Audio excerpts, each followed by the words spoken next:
Dans cette capsule, on va voir la règle de chaînage et la règle de Bayes. Alors, commençons par la règle de chaînage. C'est une règle qui va pouvoir faire le lien entre une probabilité marginale et les probabilités conditionnelles. On va commencer par la règle du produit, qui est la règle pour le cas particulier avec deux variables aléatoires. Donc, selon cette règle-là, si on prend notre exemple des pourriels, ça nous dit que la probabilité que, par exemple, pourriel soit égal à faux et inconnu soit égal à fait peut s'écrire de deux façons. On peut l'écrire comme la probabilité marginale de inconnu égale vrai fois la probabilité que pourriel égale faux, sachant que inconnu est vrai. Ou on peut aussi l'écrire comme étant la probabilité de pourriel égale faux fois la probabilité qu'inconnu soit égal à vrai, sachant que pourriel est égal à faux. Et de façon générale, quelle que soit la valeur de pourriel et de inconnu, donc comme vous voyez ici, je n'ai pas spécifié la valeur, on a, là, quelle que soit leur valeur des variables aléatoires, tout le temps que, dans notre cas ici, probabilité que pourriel est inconnu, la probabilité de pourriel et de inconnu, c'est la probabilité de inconnu fois la probabilité de pourriel sachant inconnu, ou c'est aussi, une autre façon de la calculer, c'est la probabilité de pourriel fois la probabilité d'inconnu, sachant la valeur de pourriel. Et on peut prendre cette règle du produit-là et la généraliser au cas où on aurait un nombre arbitraire, un nombre n de variables aléatoires, que je vais noter x1 jusqu'à xn. Donc dans ce cas-ci, la probabilité conjointe de x1 jusqu'à xn, ben ce qu'on peut faire, c'est séparer mes deux groupes de variables aléatoires dans le groupe de x1 jusqu'à xn-1, puis xn seulement. Et si j'invoque la règle du produit, bien, ça veut dire que c'est le produit entre la probabilité jointe donc marginale sur seulement x1 jusqu'à xn-1 fois la probabilité de xn sachant x1 jusqu'à xn-1. Ensuite de ça, de façon récursive, je peux réappliquer la règle du produit, mais sur cette probabilité-là ici, sur mes variables aléatoires x1 jusqu'à xn-1. Je vais séparer les deux cas ou les deux groupes de x1 jusqu'à xn-2 et xn-1. Ici, j'applique la règle du produit. Donc ça ici, probabilité de x1 jusqu'à xn-1, c'est le produit de probabilité de x1 jusqu'à xn-2 fois la probabilité de xn-1, sachant les valeurs de x1 jusqu'à xn-2. Et puis j'ai encore mon terme ici.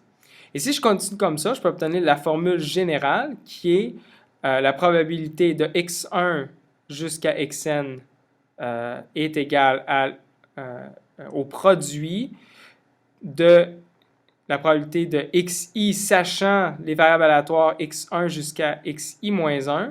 Et ça, je fais le produit pour i est égal à 1 jusqu'à n.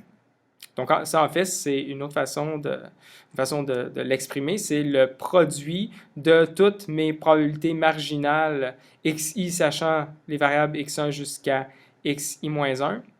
Et dans ma notation, je vais supposer que le cas i égale 1 va correspondre à seulement la probabilité marginale de x1. Donc, il n'y aura pas de conditionnel dans ce cas-ci.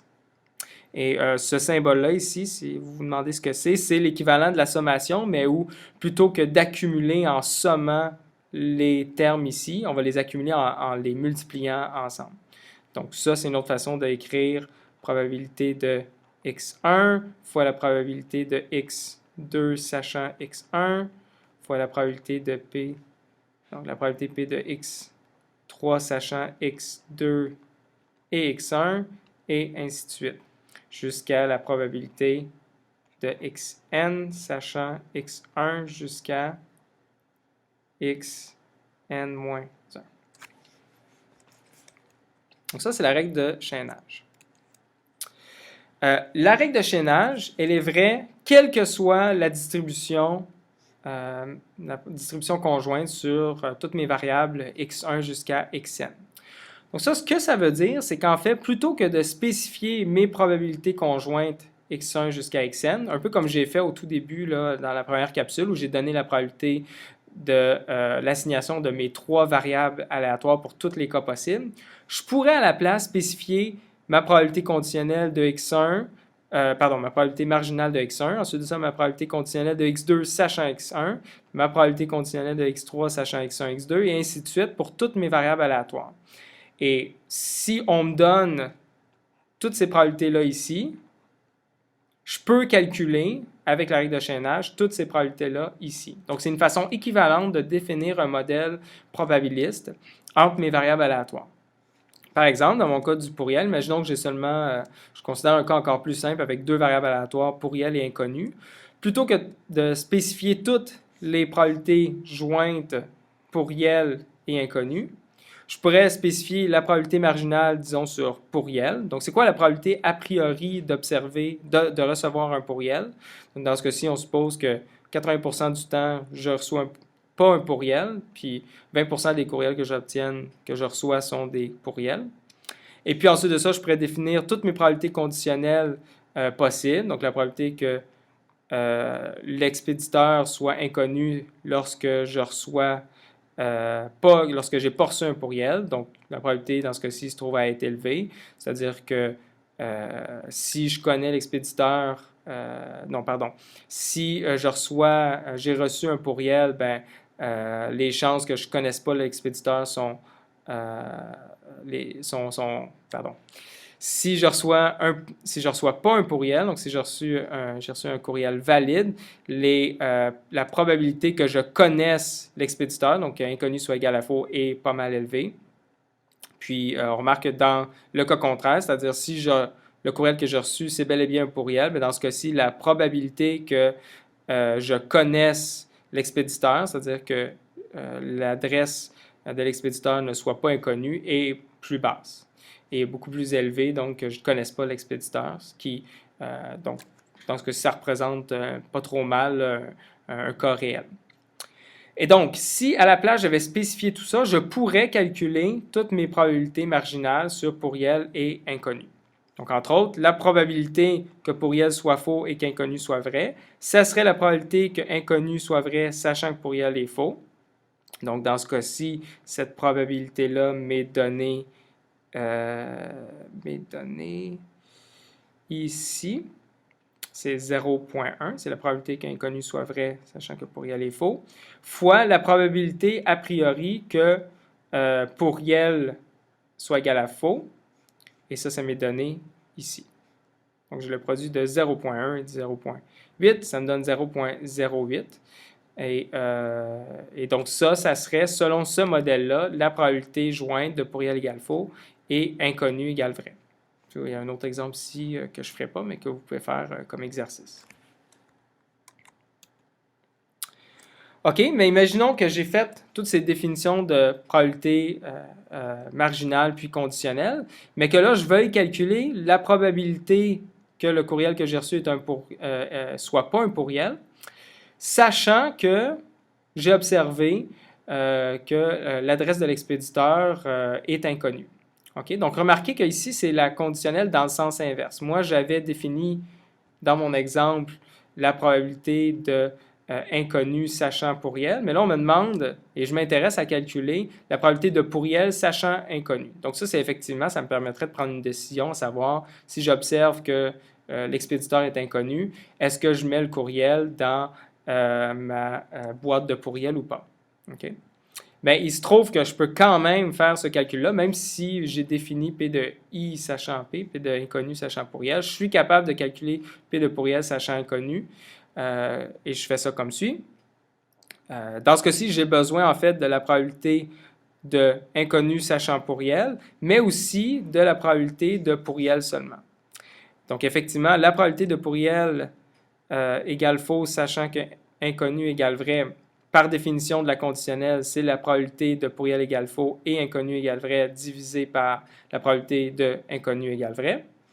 Cette probabilité sur ces deux variables aléatoires-là, je peux l'écrire comme, à cause de la règle de chaînage, comme la probabilité de inconnu égale vrai, sachant pourriel égale faux, fois pourriel égale faux. J'ai encore une fois, ça c'est le même terme qui est ici, je le retrouve ici.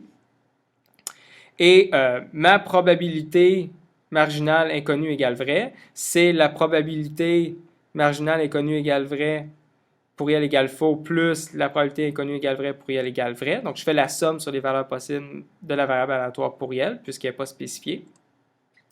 Et une autre façon de voir ça, c'est une façon pour moi de normaliser, en fait, mon numérateur pour qu'il somme à 1.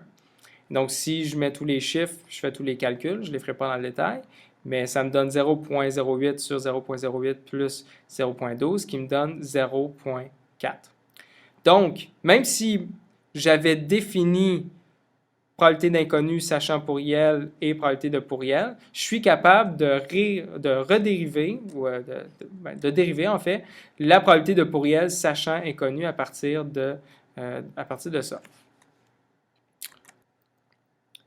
Alors, la règle de Bayes, c'est une règle qui va formaliser ce raisonnement-là.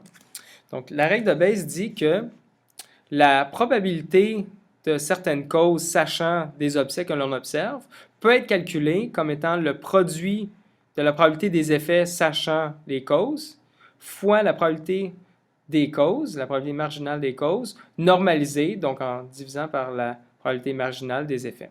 Donc, dans notre cas, la règle de Bayes fait le lien entre ma probabilité de pourriel sachant que j'ai observé inconnu, que je connais la valeur d'inconnu, et dit que c'est en fait la probabilité d'inconnu sachant pourriel fois ma probabilité de pourriel normalisée en divisant par la probabilité marginale de inconnu. Dans le contexte de la règle de Bayes, on va dire que la probabilité de pourriel ou la probabilité de cause, c'est une probabilité a priori. Ce que ça veut dire, en fait, c'est que ce à quoi ça correspond, c'est notre croyance par rapport au fait qu'un nouveau courriel soit un pourriel avant même qu'on ait observé son contenu. Et on va obtenir avec la règle de Bayes une probabilité a posteriori, donc c'est la probabilité de pourriel sachant inconnu. Et ça, c'est en fait notre croyance qui a été mise à jour après avoir observé que l'auteur du courriel est inconnu ou pas. Donc, dans ce cas-ci, si inconnu est égal à vrai, on pourrait mettre à jour c'est quoi notre incertitude par rapport au fait que notre courriel soit un pourriel à l'aide de cette règle de Bayes-là. Et ça correspond à calculer finalement une probabilité a posteriori. Donc, la règle de Bayes permet de lier ces deux probabilités-là ensemble et va nous permettre de faire finalement du raisonnement probabiliste.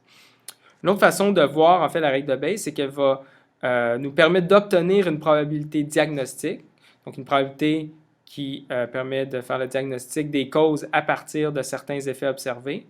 Et donc, il permet de faire ce calcul-là à partir d'une probabilité causale, c'est-à-dire une probabilité d'une distribution des effets à partir des causes.